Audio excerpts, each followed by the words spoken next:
Mask Gang, AEW Collision. I'll be the first to tell you guys, it's been months since I watched AEW Collision.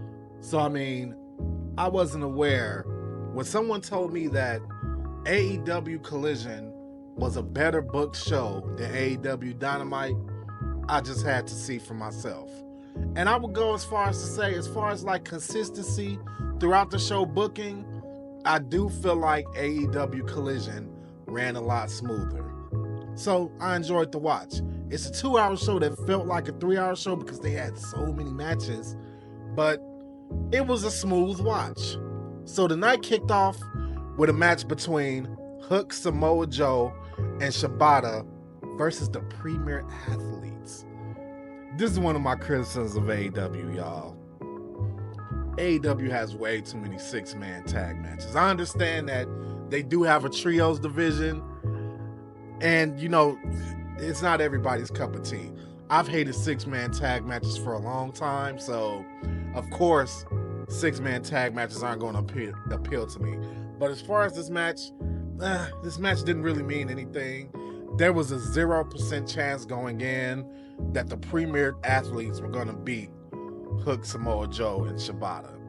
I just knew that wasn't going to happen. I really only know one person on the Premier Athletes, and that's Tony Nese, because he is the Premier Athlete.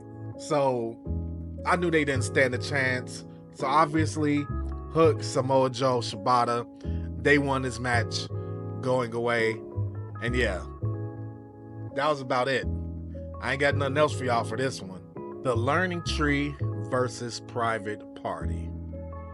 I will be the first one to admit, I have almost never been a Private Party fan. I felt like they were third-rate, street profit wannabes.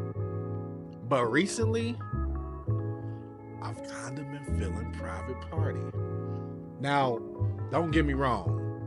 I think as far as Private Party in AEW, I think that ship has sailed, dude. That ship has sailed. Like, I don't think these guys are ever going to be anything special in AEW. I'm not sure if Top Flight is going to ever be anything in AEW. Maybe there's like a sliver of a chance that maybe like Dante Martin or something will amount to something, but I just feel like they've dropped the ball with these guys for so long that they're never going to be able to reach the heights that they're supposed to reach, not in AEW. I personally feel like all these guys, if you take Private Party and Top Flight and just drop them into NXT right now, I feel like their careers would be revitalized and they would dominate that brand.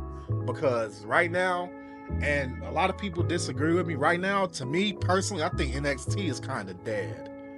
I think NXT is kind of dead to me. I understand like there's things to like about NXT, but I just don't think that it's not like where it used to be, especially in the tag team division. You put Private Party in there or put Top Flight in there, yes. But anyway, this match, the Learning Tree, this Learning Tree gimmick, man. Chris Jericho, he's been around a long time, man. He keeps recreating himself, but I'm not gonna lie, his last few recreations have been kind of trash. I'm not even gonna lie to you. This Learning Tree thing is pretty trash, man. They got Bounty Hunter Keith, or whatever his name is, Bandit Keith. Like, oh man, I don't even know if this dude even should be on television. Bandit Keith reminds me as if you took Matthew Bivens and just put a hat on him and told him that he can wrestle. Like, that's basically what I think of Bandit Keith. So anyway, Private Party, of course they lost this match.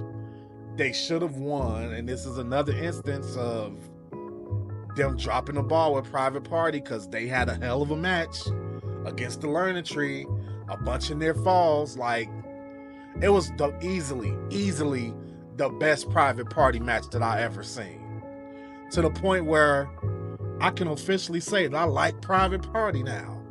They should have won this match. Chris Jericho and the Learning Tree, they could have took the loss here and they still would have been fine. I understand that this is probably some part of some storyline that's going to eventually end up with Private Party joining the Learning Tree, which it seems like that's all AEW thinks that Private Party is good for, is putting them at the bottom of stables and just having them be there until the stable breaks up and then they're back being Private Party on their own again. Yeah, man. Private Party need to go to NXT. I'm not gonna lie. I don't like the Learning Tree storyline or gimmick or whatever. And their crown jewel is the FTW title. Oh, come on, bro. I mean, the best thing I can say is that that they beefing with Hook and Samoa Joe and those guys. Anytime you put Hook and Samoa Joe in a situation, that makes it better. But yeah, really, really feeling Private Party, not feeling the Learning Tree. Private Party should have won. My favorite match of the night: Okada, Ultimo Guerrero. And I got some thoughts, man. Before I even get into the match, let me tell you what I feel is the problem with this whole Forbidden Door CMLL thing. Well, okay, outside of exposure, what's really in it for CMLL? They put these guys on television, and 9 out of 10 times, they're on there to lose. They're on there to lose. Like, they don't do, AEW hasn't done a good job of presenting the CMLL talent. They basically just say their names. They don't even run, and I don't know if this is a CMLL thing or AEW thing. They don't even run like little vignettes showing what they're doing in Mexico, what they're doing in CMLL to make us be like, damn, oh man, that dude's awesome. He's awesome. They just put him in the ring. Like, honestly, they had Ultimo Guerrero coming out. I have no clue who Ultimo Guerrero is. And they didn't do a good job of telling me who he is. The only thing I took away from them telling me about Ultimo Guerrero is that he's associated with Ultimo Dragon, who I would like to believe that most of us know who Ultimo Dragon is. So, I mean, they're like, he's a Hall of Famer, he's a Hall of Famer. So, they just do a shitty job, man. This whole thing with having CMLL come up, they just do a shitty job. They don't present them well. They have them lose, so we can be left like wondering like, why are they here? Why should we care about them? And then the super hardcore fans, they're cheering because they've seen a couple of CMLL matches. But then you have the fake hardcore fans who are cheering because the hardcore fans are cheering. And if they're cheering, then this guy must be good. Like, all this could have been alleviated if AEW just did a better job at telling us who the hell these luchadors are. Like, anyway, I digress. This is my favorite match of the night. I love the in-ring work, but what I love the most is just Okada being an asshole. That's what I love the most. Okada started to get at Ultimo Guerrero's mask, and to end the match, he hit Ultimo Guerrero with a Rainmaker so hard that his mask flew off.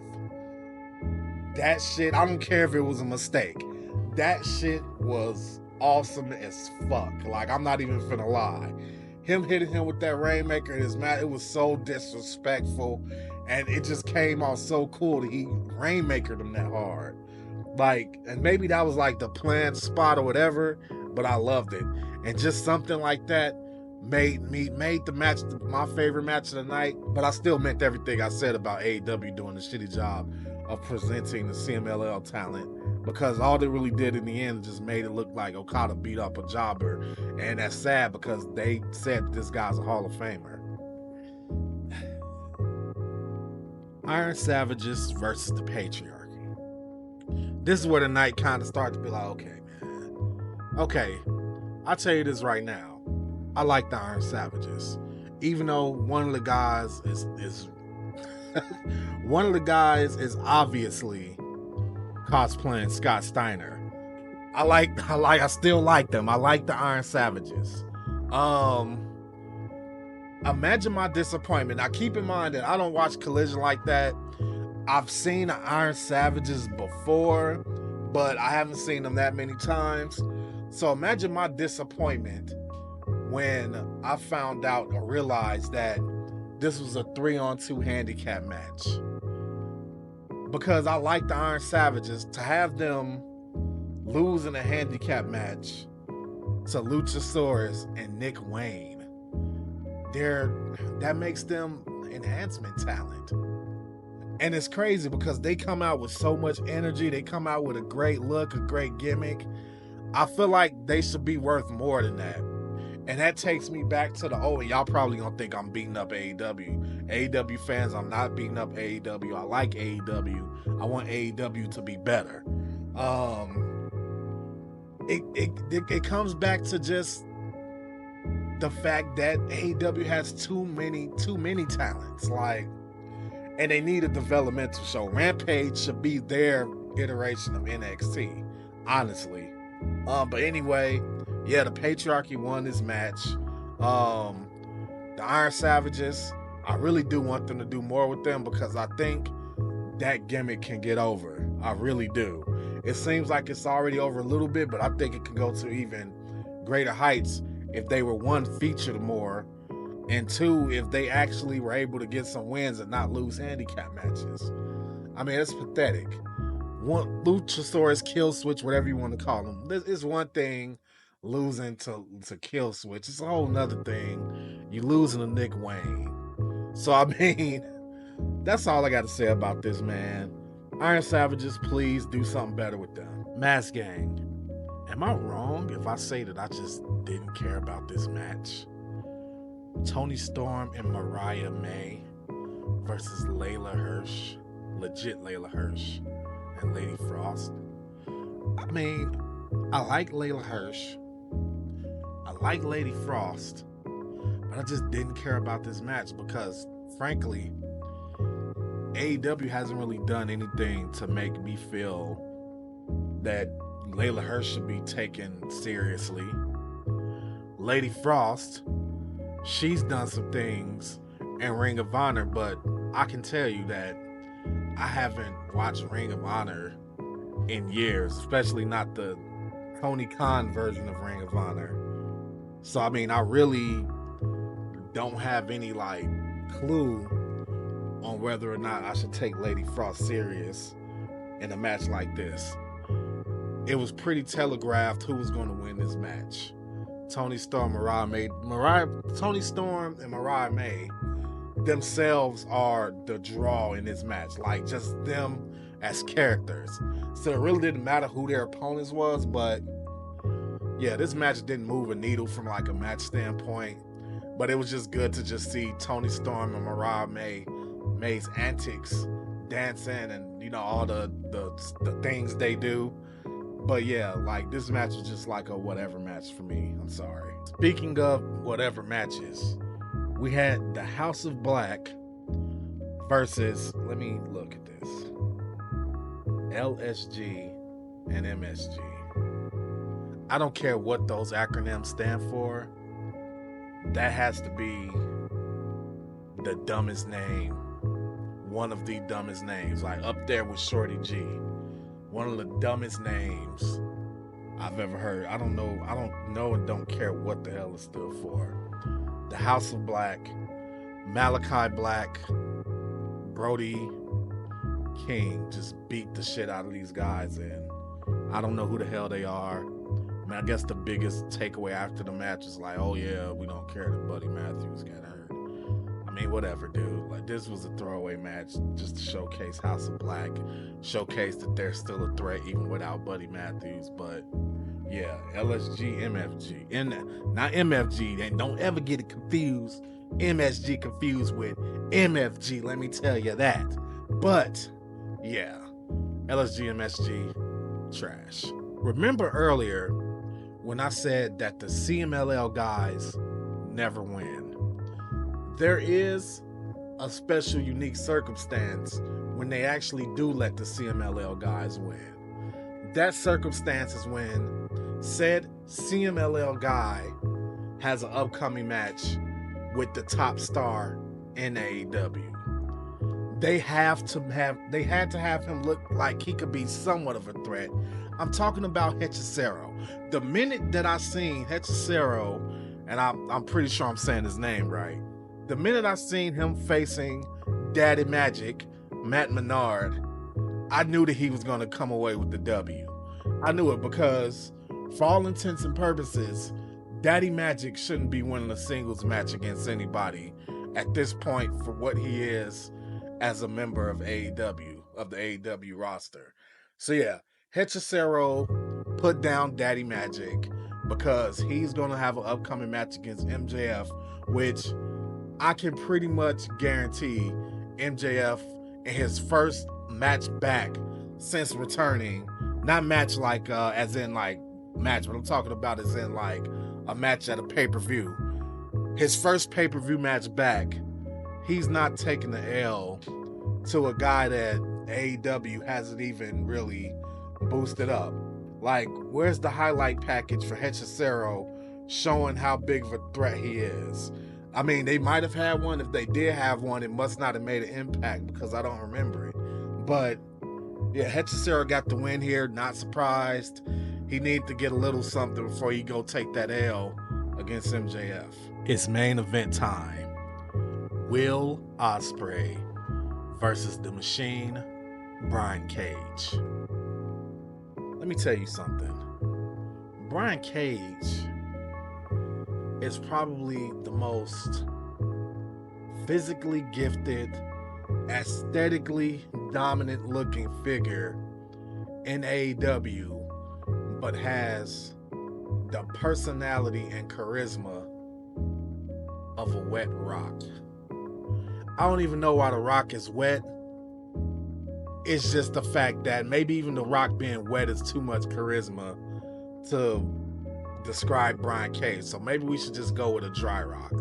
Anyway, the hottest star, or one of the hottest stars in AEW, which I would say right now, the top 3 stars in AEW as far as like guys who you care about, has to be Will Ospreay, MJF, and Swerve Strickland. That's why those 3 guys, if you look on YouTube at the AEW page and you look at their videos, those are only 3 guys that get videos that are like in the 100,000 view range.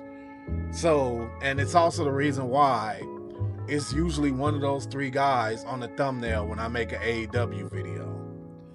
But that said, Will Ospreay was obviously going to win this match. Very predictable.